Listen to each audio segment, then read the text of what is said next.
하나님 말씀은 사도행전 4장 32절에서 37절까지 말씀입니다. 사도행전 4장 32절에서 37절까지입니다. 제가 가지고 있는 성경 193면에 있습니다.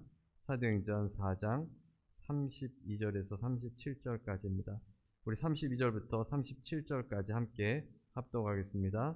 믿는 무리가 한 마음과 한 뜻이 되어 모든 물건을 서로 통용하고 자기 재물을 조금이라도 자기 것이라 하는 이가 하나도 없더라. 사도들이 큰 권능으로 주 예수의 부활을 증언하니 무리가 큰 은혜를 받아 그 중에 가난한 사람이 없으니 이는 밭과 집 있는 자는 팔아 그 판 것의 값을 가져다가 사도들의 발 앞에 두매 그들이 각 사람의 필요를 따라 나누어 줌이라.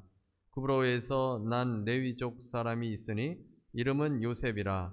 사도들이 일컬어 바나바라 번역하면 위로의 아들이라 하니 그가 밭이 있음에 팔아 그 값을 가지고 사도들의 발 앞에 두니라.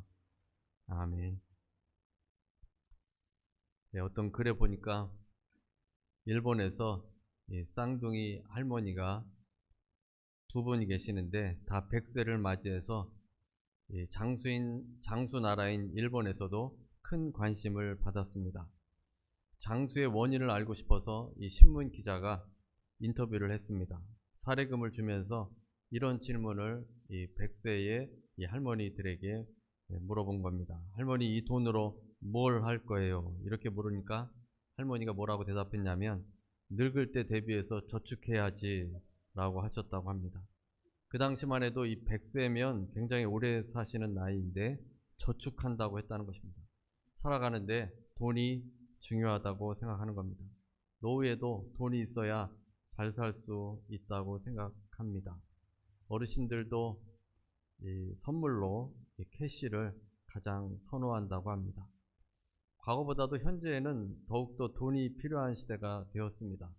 경제적으로 자유하며 돈이 있으면 할 수 있는 일들이 예전보다 많아졌습니다.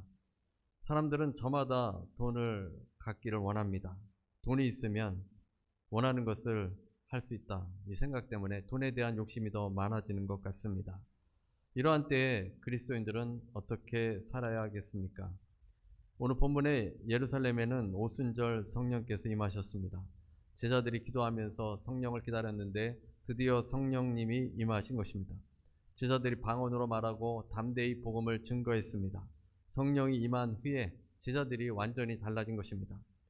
사내들인으로 소환된 베드로와 요한은 그곳에서도 오히려 담대히 복음을 증거했고 부활하신 예수님을 증언하였습니다. 공회원들은 베드로를 겁주려 하였지만 베드로는 전혀 겁을 먹지 않았고 오히려 하나님 앞에서 증거하지 않는 것이 옳으냐고 반문하였습니다. 베드로의 담대한 모습에 공회원들은 어찌할 바를 모르다가 풀어주었습니다. 그런데 제자들이 성령이 임하고 변화된 것, 담대하게 변화된 것뿐만 아니라 바뀐 것이 또 있는데 예수님을 믿는 공동체의 모습이 바뀌어졌습니다. 다른 공동체와는 달랐습니다. 예루살렘에는 수없이 많은 공동체들이 있었는데 유독 예수님을 믿는 공동체의 모습은 구별되었습니다. 어떤 모습이었습니까? 먼저 예수 믿는 공동체는 한 마음과 한 뜻이 되었습니다. 사도행전 4장 32절 말씀입니다. 믿는 무리가 한 마음과 한 뜻이 되어 예수의 공동체는 한 마음과 한 뜻이 되었다는 것입니다. 두세 사람만 모여도 의견이 달라지기가 쉽습니다. 자라온 배경이 다르고 교육 수준이 다르고 또 생각이 다 달라서 부딪히기가 쉽습니다. 그 당시 3,000명, 5,000명씩 예수님을 믿게 되었는데 그 사람들이 모두 다 같은 사람들은 아니었을 것입니다. 시간도 짧은 기간에 이렇게 많은 사람들이, 다양한 사람들이 모여서 교회를 이루고 있었습니다. 남녀노소 여러 사람들이 모인 교회가 예루살렘 교회입니다. 그런데도 그 많은 사람들이 모여서 예수 그리스도 안에서 한 마음과 한 뜻이 되었다는 것입니다. 유대교에 핍박이 있었지만 전혀 개의치 않았습니다. 오늘 이 사실을 전해줍니다. 한 마음과 한 뜻, 하나님께서 기뻐하시는 공동체의 특징입니다. 마귀가 하는 일은 공동체를 분열시키는 일입니다. 성령께서 하시는 일은 하나 되게 하는 일입니다. 우리가 교회 공동체로 하나가 되도록 해야 합니다. 누군가를 험담하는 일은 공동체를 분열시키는 일입니다. 그것은 마귀의 일입니다. 하나 되는 공동체가 되도록 해야 합니다. 새해가 시작되었는데 한 마음과 한 뜻이라면 무엇이든지 해낼 수 있습니다. 주님 안에서 하나 되는 것은 주님의 기도 제목이었고 주님의 소원이었습니다. 요한복음 17장 21절 23절에 보면 아버지여, 아버지께서 내 안에 내가 아버지 안에 있는 것 같이 그들도 다 하나가 되어 아버지 안에 있게 하사 세상으로 아버지께서 나를 보내신 것을 믿게 하옵소서. 주님의 기도는 우리가 하나 되는 것이었습니다. 한 마음 한 뜻이 되도록 기도했고 성령이 하나 되게 하신 것을 지켜나가도록 하셨습니다. 주님께서 한 마음 한 뜻이 되는 것을 원하셨기 때문에 그런 공동체를 사랑하시고 그들의 기도를 응답해 주십니다. 빌립보서 2장 2절에 보면 마음을 같이하여 같은 사랑을 가지고 뜻을 합하여 한 마음을 품으라. 한 마음을 품으라. 한 마음으로 하나 되어질 때 하나님께서 기뻐하십니다. 에스겔 11장 19절 20절 말씀입니다. 내가 그들에게 일치하는 마음을 주고 그 속에 새 신을 주며 그 몸에서 굳은 마음을 제하고 부드러운 마음을 주어서 내 규례를 지켜 행하게 하리니. 일치하는 마음을 주신다고 했습니다. 새 영을 주어서 부드러운 마음을 가져서 공동체가 하나가 될 수 있도록 해주시는 그 역사가 이제 성령이 임하게 되고 이 오순절 다락방의 제자들에게 임하여서 한 마음 한 뜻의 공동체가 되었습니다. 하나 되는 교회는 어떤 역경도 이겨낼 수 있습니다. 하지만 아무리 많이 모여도 분열되면 어떤 일도 제대로 할 수 없습니다. 꿀벌이나 개미들은 비록 약한 곤충이지만 연합하여서 모든 일들을 해냅니다. 약하지만 연합할 때 놀라운 일들을 해냅니다. 하나 되는 것은 주님의 뜻이고 하나 될 때 주의 일을 온전히 우리가 이루어 나아갈 수 있습니다. 시편 133편 1절에 형제가 연합하여 동거함이 어찌 그리 선하고 아름다운고. 하나 된 모습이 아름답다는 것입니다. 여러분의 자녀가 하나가 되어서 서로 사랑하고 도와주면 여러분의 마음이 얼마나 기쁘고 감사합니까? 하나님께서도 하나님의 자녀들이 온전히 하나 되는 그 모습을 기뻐하시는 겁니다. 이제 예루살렘에 예수님의 공동체, 교회가 생겨났는데 그 공동체의 특징은 하나 되는 공동체였다는 것입니다. 두 번째는 자기 소유를 제 것이라고 하지 않았습니다. 예루살렘 교회는 물건을 서로 통용했습니다. 32절입니다. 모든 물건을 서로 통용하고 자기 재물을 조금이라도 자기 것이라 하는 이가 하나도 없더라. 예나 지금이나 자신의 것을 소중히 생각합니다.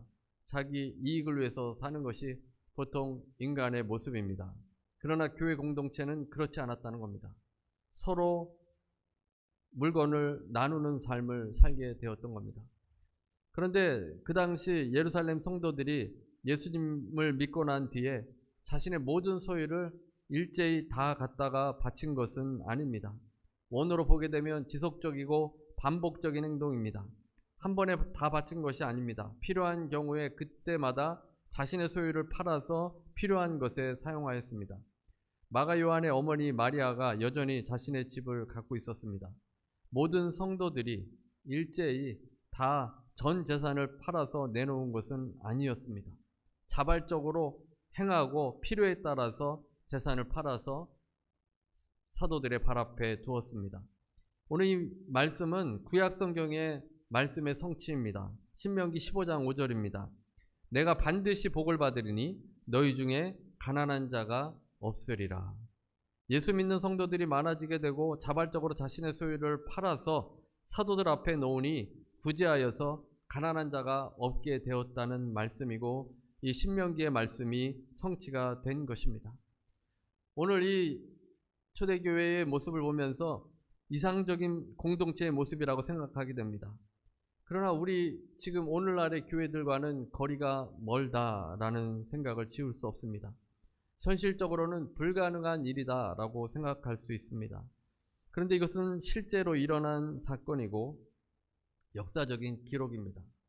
이제 우리 교회들이 이 모습을 보고 그 방향으로 나아가도록 메시지, 교훈을 주기 위함입니다. 서로 통용하고 나누는 삶은 하나님께서 통치하시는 나라임을 보여주고 있습니다. 하나님의 나라는 가난한 자, 소외된 자가 없이 모두가 하나님의 통치 아래서 영적으로, 물질적으로 하나 되는 것을 말합니다. 그것이 실현되었습니다. 구약에서 이런 비슷한 일들을 희년이라는 단어로 사용합니다. 예수님께서도 말씀하신 적이 있는데 누가복음 4장 18절 19절입니다. 주의 성령이 내게 임하셨으니 이는 가난한 자에게 복음을 전하게 하시려고 내게 기름을 부으시고 나를 보내사 포로된 자에게 자유를, 눈먼 자에게 다시 보게 함을 전파하며 눌린 자를 자유롭게 하고 주의 은혜의 해를 전파하게 하려 하심이라. 여기서 은혜의 해는 다름 아닌 희년을 가리킵니다. 레위기 25장에 보면 희년은 안식년을 7번 지낸 후에 그 다음에 즉 50년째 되는 해를 말합니다. 그래서 50년째 해가 되면 50년째가 되면 이때에는 남에게 팔았던 땅도 되돌려 받고 종살이로부터 자유하게 되는 기쁨의 해였습니다. 빚이 많은 사람도 있고 종으로 팔려간 사람도 있는데 이 50년째가 되면 그것을 다 원 상태로 이제 원래대로 다 돌려주는 겁니다. 그래서 모두가 탕감받는 해, 자유했던 해가 50년째가 되고 그 해를 구약에서 희년이라고 말합니다. 오늘 본문의 희년이 실현된 것을 보여줍니다. 구약에서 희년이 선포된 것처럼 하나님의 나라, 하나님 백성의 공동체는 가난한 사람이 한 사람도 없는 것입니다. 빚이 있으면 어려움을 당하지 않습니까? 그런데 그 빚으로부터 자유하게 된 것입니다. 이 빚을 져본 사람은 그 고통이 얼마나 힘들고 어려운지를 압니다. 저희도 처음에 미국에 와서 학비를 카드로 결제해서 빚으로 한동안 고생을 했습니다. 미국 생활하는 것이 만만하지 않는데 학비까지 해결해야 되니까 도저히 감당할 수가 없었습니다. 매달 나가는 이자만 해도 만만치 않았습니다. 그때 기도 제목은 오직 하루빨리 빚을 갚는 것이었습니다. 다른 무엇보다 빚 갚는 것이 우선이었습니다. 그 당시 예루살렘 교회는 어떠한 모습이었겠습니까? 갑자기 성도가 늘어나게 되었습니다. 가난하고 못 사는 사람들이 많이 있던 때입니다. 빚이 있는 사람도 있고 먹을 것이 없는 사람도 있습니다. 그들이 교회 공동체로 들어올 때 그들을 다 구제해주고 도와주게 된 것입니다. 모두가 자유인이 되고 모든 재물을 공동 소유하게 되어서 가난의 문제가 해결된 것입니다. 그런데 구약의 희년과 다른 점이 있는데 그것은 자발적으로 일어났다는 사실입니다. 어떤 특정한 때 50년이 된 희년의 때에만 일어난 것이 아니라 필요에 따라서 나누어지게 됐고 필요에 따라서 자유케 되는 역사들이 일어났습니다. 땅을 공평하게 나누는 것을 넘어서 재산을 공동 소유함으로써 극빈을 없애게 되었습니다.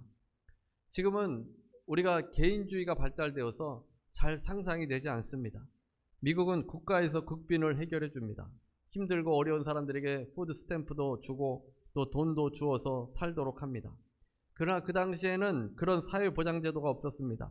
소외된 사람은 먹고 살 길이 막막해서 또 빚을 진 사람은 평생 빚에 허덕이다가 죽게 됩니다. 교회가 물건을 통용하고 가난한 사람을 자발적으로 도와주었기 때문에 그때 당시에는 놀라운 공동체가 바로 예수 믿는 공동체였던 것입니다. 누가 시킨 것도 아닙니다. 믿는 사람들이 자기의 재물을 스스로 자발적으로 사도들 발 앞에 내려놓았습니다. 어려운 사람들과 함께 나누었습니다. 이렇게 물질을 나누는 것이 교회에서 필요한 일이겠습니까? 사도행전 2장 47절에 보면 하나님을 찬미하며 또 온 백성에게 칭송을 받으니 주께서 구원받는 사람을 날마다 더하게 하시니라. 교회가 하나님을 찬양하고 온 백성이 교회를 칭송했다고 하였습니다. 세 번역입니다. 하나님을 찬양하였다. 그래서 그들은 모든 사람에게서 호감을 샀다. 주님께서는 구원받는 사람을 날마다 더하여 주셨다. 모든 사람에게 교회가 호감을 샀다고 되어 있습니다.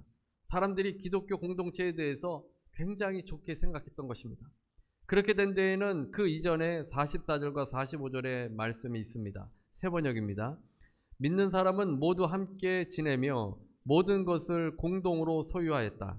그들은 재산과 소유물을 팔아서 모든 사람에게 필요한 대로 나누어 주었다. 모든 사람에게 필요한 대로 나누어 주었다. 사람들이 자신의 재산을 사도들 발 앞에 내려놓으니까 교회의 재산이 많아지게 된 겁니다. 그것을 가지고 모든 사람의 필요대로 나누어 주었습니다. 그렇게 되니까 그 지역에 있는 사람들이 교회에 대해서 호감을 가졌던 것입니다. 그 소문이 퍼져나가게 되고 교회 공동체는 어려운 사람을 돕는 곳으로 생각하게 되었습니다.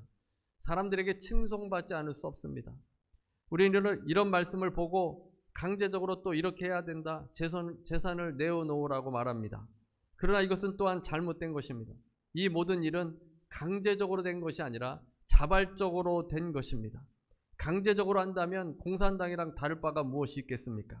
돈 많은 사람이 내야 한다고 강요한다면 그것은 공산당입니다.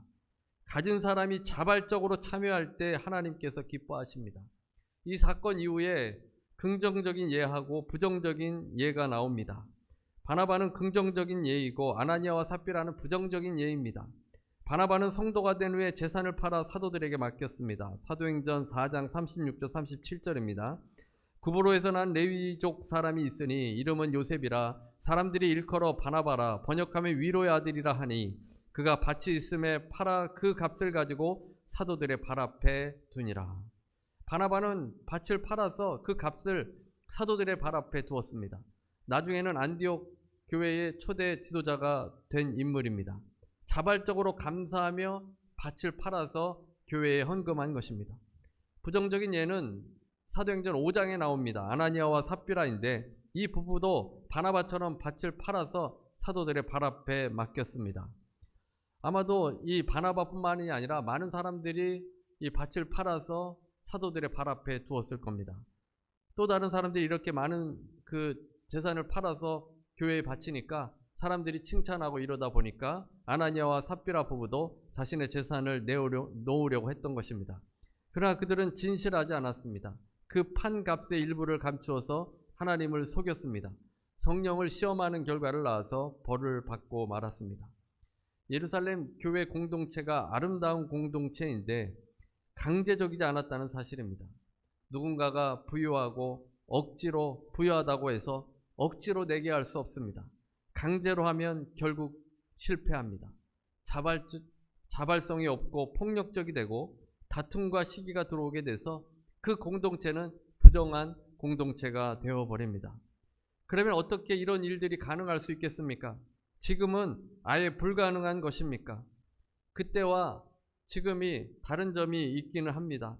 하지만 지금도 가능할 수 있습니다. 부분적이지만 희년의 자유와 기쁨이 교회 공동체에도 생길 수가 있습니다. 한 가지를 붙들어야 합니다. 그것은 성령 충만입니다. 성도들이 물질을 서로 통용할 수 있었던 것은 무엇보다 성령으로 충만했기 때문입니다. 베드로를 비롯한 사도들이 성령으로 충만해서 전한 말씀을 받아들이고 세례를 베풀었는데 성도들도 성령 충만하였습니다. 한 마음과 한 뜻이 되었습니다.